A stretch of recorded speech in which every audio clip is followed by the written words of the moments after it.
बात करेंगे नीतीश के सुशासन पर लगे दाग की। बॉलीवुड के दबंग खान यानी सलमान खान को जान से मारने की साजिश पर जो बड़ा खुलासा हुआ है वो भी आपको दिखाएंगे। साथ ही दिल्ली के खलनायक के एनकाउंटर की तस्वीर भी आपके सामने रखेंगे। लेकिन सबसे पहले बात बदले बदले मौसम की। दिल्ली एनसीआर में अचानक मौसम ने करवट ली है। दिल्ली समेत आसपास के इलाकों में बारिश हो रही है। कई इलाकों में धूल भरी आंधी चल रही है और दिन में अंधेरा छा गया। अचानक अंधेरा छा जाने से गाड़ियों को दिन में लाइट जलानी पड़ी। वहीं कई इलाकों में पेड़ों के गिरने से ट्रैफिक जैम जैसे हालात हो गए। पिछले कई दिनों से दिल्ली एनसीआर में उमस भरी गर्मी ने लोगों को परेशान कर रखा था। मौसम विभाग ने अलर्ट जारी करते हुए कहा है कि 70 से 80 किलोमीटर प्रति घंटे की रफ्तार वाली हवाओं के साथ दिल्ली और एनसीआर में धूल भरी आंधी आने की संभावना है। तो ये 4 तस्वीरें आपके स्क्रीन पर हैं दिल्ली के अलग अलग इलाकों की, और ये अभी शाम 7 बजे की तस्वीरें नहीं है, ये अब से थोड़ी देर पहले की हैं। और ये तस्वीरें थोड़ी देर पहले की हम आपको इसलिए दिखा रहे हैं ताकि आपको समझ में आए कि कैसे जब उजाला था, शाम का वक्त था 5-6 बजे का, तभी ऐसा अंधेरा हो गया था जैसे मानो शाम के 7-8 बज रहे हों। दिल्ली एनसीआर में अंधेरा छा चुका है। अभी मौजूद है गाजीपुर फ्लाईओवर के पास और यहाँ तेज हवाएं बह रही है, धूल भरी आंधी है और चारों तरफ आप नजारा देख सकते हैं। अंधेरा है, लोगों को दिख नहीं रहा है, गाड़ियां जो है वो लाइट जला करके चल रही है और आप देख सकते हैं इस साइड एक लंबा जाम लग चुका है। और इसी तरह मौसम विभाग का भी पूर्वानुमान था कि दिल्ली का मौसम खुशनुमा होगा, लेकिन 60 से 70 किलोमीटर प्रति घंटे की रफ्तार से हवाएं चल रही है और लगातार कुछ घंटे तक यही स्थिति रहने को है। कैमरामैन राज के साथ Manohar Kesari, India News, Delhi. Delhi NCR में मौसम ने करवट बदल ली है। मैं इस वक्त मौजूद हूँ नोएडा में और तस्वीरों में आप देख सकते हैं कि यहाँ पर किस कदर जोर की बारिश शुरू हो गई है। पिछले कई दिनों से दिल्ली में चिलचिलाती गर्मी पड़ रही थी, धूप में बहुत ज्यादा तेजी थी और अब यहाँ आप देख सकते हैं कि तेज तस्वीरें आपके सामने है कि अंधेरा पूरी तरह से छा चुका है। ऊपर आसमान में घने बादल यहाँ पर आपको दिख रहे हैं और नोएडा की ये तस्वीर है। अगर आप देखें तो अभी देखेंगे कि कई जगहों पर पानी इकट्ठा होने लगा है। आपको तस्वीरों से आपको अंदाजा लगेगा कि बारिश में कितनी तेजी है और महज 10 से 15 मिनट में ही जो पानी है वो यहाँ पर तेज होते जा रहा है। मौसम विभाग की माने तो मौसम विभाग ने भी ये साफ कर दिया है कि आने वाले 2 दिनों तक दिल्ली एनसीआर में भारी बारिश हो सकती है। कैमरा पर्सन अजीत गुप्ता के साथ गीतम श्रीवास्तव, इंडिया न्यूज, नोएडा। उधर मुंबई में शुक्रवार को मिली थोड़ी राहत के बाद आज फिर जोरदार बारिश हुई, जिससे कई इलाके पानी में डूब गए।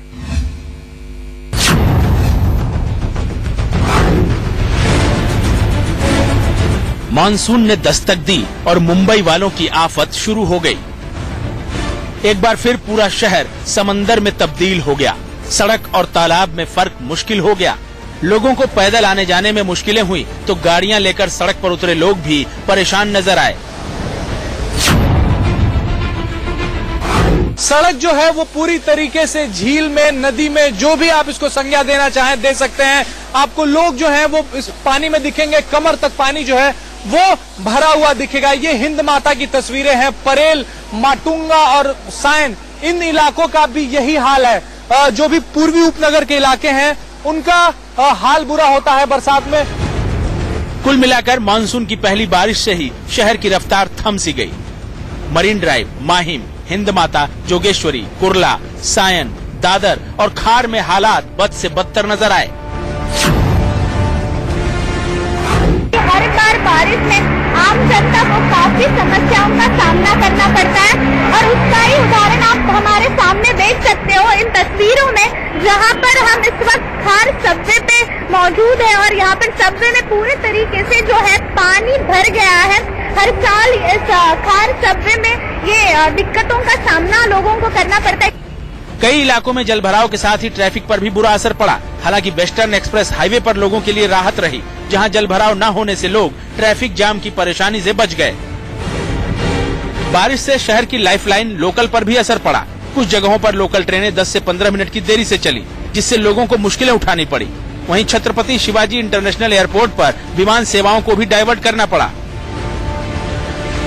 अगले 2 दिन अभी भारी बारिश का अलर्ट जारी किया गया है। बीएमसी ने अपने कर्मचारियों की छुट्टियां रद्द कर दी हैं और लोगों से सतर्क रहने को कहा गया है।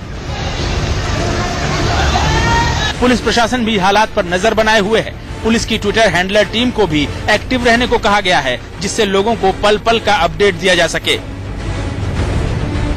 मुंबई से राजेश और पूजा के साथ ब्यूरो रिपोर्ट, इंडिया न्यूज। और अब आपको दिखाते हैं सीरियल सिलेंडर ब्लास्ट की लाइव तस्वीरें जो दिल दहला देने वाली हैं। पहला धमाका, दूसरा धमाका, ये तीसरा, ये चौथा और ये 5वां धमाका।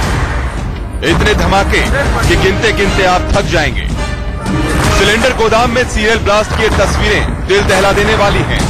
पटना के पास फतुआ का दीदारगंज इलाका आज सुबह धमाकों की आवाज से दहल उठा। एचपी गैस के गोदाम में सिलेंडर में आग लगी और करीब 400 सिलेंडर बारी बारी से धमाके के साथ फटने लगे। जिसके भी कानों में धमाके की गूंज सुनाई दी वो सहम उठा। आग की लपटें इतनी तेज थी कि पूरे गोदाम को अपनी चपेट में ले लिया। कई फीट ऊंची उठती आग की लपटों के बीच जोरदार धमाके ऐसे हो रहे थे मानो कोई बम ब्लास्ट हो रहा हो। धमाके की आवाज 4-5 किलोमीटर दूर तक सुनाई दी। हादसे वाली जगह के आसपास मौजूद घरों के शीशे टूट गए। आग की सूचना मिलने पर फायर ब्रिगेड की 2 दर्जन से ज्यादा गाड़ियां मौके पर पहुंची, लेकिन आग पर काबू पाना मुश्किल हो रहा था। गनीमत रही कि किसी तरह का जानमाल का कोई नुकसान नहीं हुआ। Praveen Kant, Patna, India news.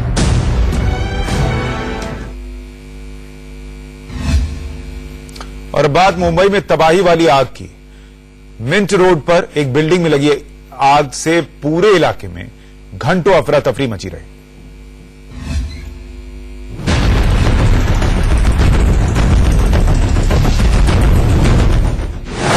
तबाही वाले आग के शोले देखिए।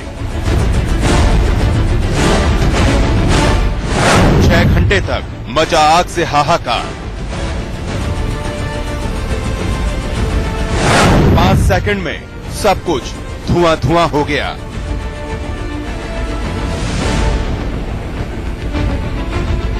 चंद सेकंड में एक बिल्डिंग जमींदोज हुई और चारों तरफ अफरा तफरी मच गई। ये तस्वीरें मुंबई की हैं, जहां मिंट रोड पर बनी एक 6 मंजिला बिल्डिंग आग लगने की वजह से भरभरा कर गिरी और हर तरफ धुआं धुआं नजर आने लगा। कोठारी मेंशन नाम की इस कमर्शियल बिल्डिंग में आज सुबह अचानक भयानक आग लग गई और आग से बिल्डिंग का आधा हिस्सा ढह गया। बिल्डिंग के अंदर से देखते ही देखते आग की ऊंची ऊंची लपटें उठने लगी। खबर मिलते ही फायर ब्रिगेड की 20 गाड़ियां मौके पर पहुंची। आग का ऐसा विकराल रूप देखकर दमकल कर्मियों के भी पसीने छूटने लगे। जब तक फायर ब्रिगेड की टीम मौके पर पहुंची, आग पूरी बिल्डिंग को अपनी चपेट में ले चुकी थी। बताया जा रहा है कि बारिश की वजह से शॉर्ट सर्किट हुई है और उसकी वजह से ये आग लगी और आग ने पूरे बिल्डिंग को लील लिया है। पूरी बिल्डिंग जो है वो जलकर खाक हो गई है। बताया जा रहा है कि आग की वजह से बिल्डिंग के अंदर एसी ब्लास्ट हो गया और तभी बिल्डिंग का आधा हिस्सा जमींदोज हो गया। कोठारी मेंशन नाम की ये बिल्डिंग पिछले 5 साल से खाली थी। आग तड़के सुबह 4 बजे ग्राउंड फ्लोर पर लगी थी, जो देखते ही देखते बिल्डिंग की 3री मंजिल तक जा पहुंची। हालांकि राहत की बात यह रही कि इस हादसे में किसी के हताहत होने की कोई खबर नहीं है। मुंबई से राजेश कुमार के साथ bureau report, India news. Bollywood के दबंग यानी सलमान खान को जान से मारने की साजिश का खुलासा हुआ है। हरियाणा एसटीएफ ने लॉरेंस बिश्नोई गैंग के गुर्गे संपत नेहरा को बुधवार को हैदराबाद से धर दबोचा था, जिसने पुलिस की पूछताछ में यह खुलासा किया कि 2 दिनों तक सलमान के घर की रेकी भी की गई थी। इसी साल जनवरी में गैंगस्टर संपत नेहरा ने सलमान खान को जान से मारने की धमकी दी थी। सर, सलमान खान को मारने की पूरी प्लानिंग थी, रेकी की गई 2 दिन के लिए, क्या प्लान था उसका? ये पहले ही लॉरेंस बिश्नोई जो है, जब इसको रिमांड पे ला रहे थे, जब पत्रकारों को ही उसने बोला था कि सलमान खान को मारेगा, तो ये जो संपत नेहरा है ये उसका ब्लाइंड फॉलोअर है। वो लॉरेंस बिश्नोई कुछ आइडियोलॉजिकली ये दिखाना चाहता था कि जो एनिमल्स को जो एनिमल क्रुएल्टी है उसके अगेंस्ट है वो। सो इसलिए वो जो he was relating it with black पग केस। सो उसने उस वक्त प्लेज किया था कि सलमान खान को मारेंगे। तो उसको एग्जीक्यूट करने के लिए ये हैदराबाद जाने के पहले 2 दिन ये मुंबई में रुका हुआ था और उनके घर जाके रेकी करके आया था। और बात राजधानी दिल्ली की, जहां पुलिस ने छतरपुर इलाके में एक एनकाउंटर में 4 बदमाशों को मार गिराया। इस दौरान गोली लगने से 8 पुलिस वाले भी घायल हुए। मरने वाले बदमाशों में कुख्यात अपराधी राजेश भारती का नाम भी शामिल है। पुलिस को खबर मिली थी कि राजेश भारती अपनी गैंग के साथ किसी बड़ी वारदात को अंजाम देने आ रहा है। पुलिस ने घेरेबंदी की तो बदमाशों ने फायरिंग कर दी। जवाबी फायरिंग में 5 बदमाश घायल हो गए। इनमें से भारती समेत 4 की इलाज के दौरान मौत हो गई। एक बदमाश का इलाज चल रहा है। 1 लाख का इनामी राजेश हरियाणा के जींद का रहने वाला था। उस पर दिल्ली समेत दूसरे राज्यों में कई केस दर्ज हैं। 1 लाख का इनाम उस पर घोषित किया गया था।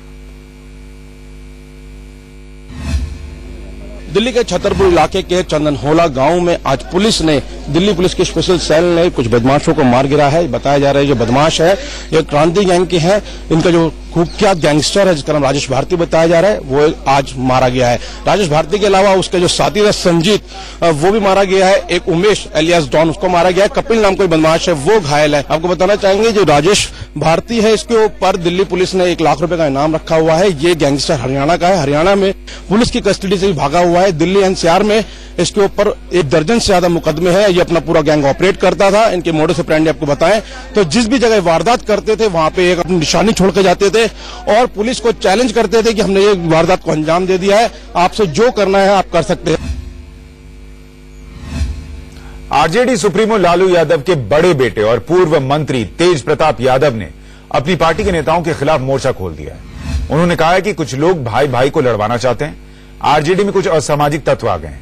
मेरी बात को पार्टी के नेता नहीं सुनते। हालांकि छोटे भाई से मनमुटाव के सवाल पर तेज प्रताप ने कहा कि तेजस्वी उनके लिए कलेजे के टुकड़े जैसे हैं। पार्टी के लोग ही बात नहीं सुनना चाह रहे हैं तो थोड़ा सा दुखी तो हो गए हैं। तेजस्वी मेरा कलेजा का टुकड़ा है, ऐसा कोई बात नहीं। ये आज असामाजिक तत्व जिस तरीके से डेरा बनाइए कि भाई भाई को लड़वाना, जो चारों ओर सब फैला हुआ है कि इसको तोड़ो, पार्टी को तोड़ो, लालू यादव को तोड़ो, लेकिन ये टूटने वाला नहीं है। मेरा अर्जुन मेरा भाई तेजस्वी, उसको गद्दी देने के बाद मैं स्वयं द्वार क्या जाऊंगा। अब खबर बिहार से, जहां मुजफ्फरपुर में गर्ल्स हॉस्टल में लड़कियों के यौन शोषण के मामले में नए खुलासों से सियासी पारा गर्मा गया है।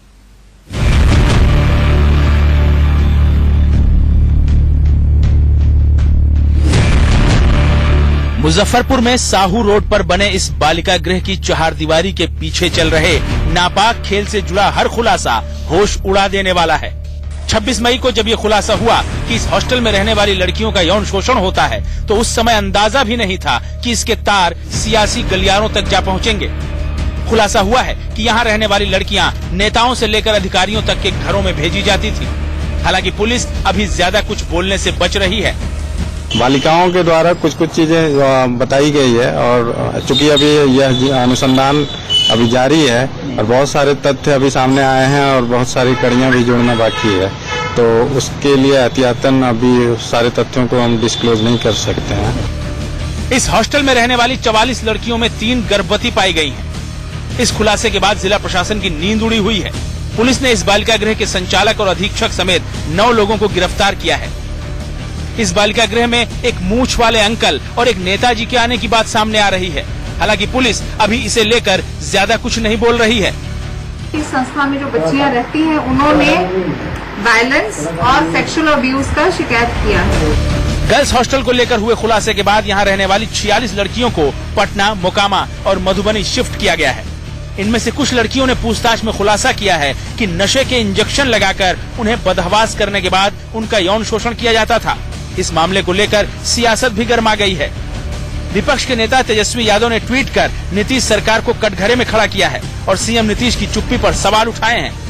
वहीं केंद्रीय मंत्री गिरिराज सिंह ने कहा है कि उन्हें भरोसा है कि बिहार सरकार इस मामले में दोषियों को छोड़ेगी नहीं।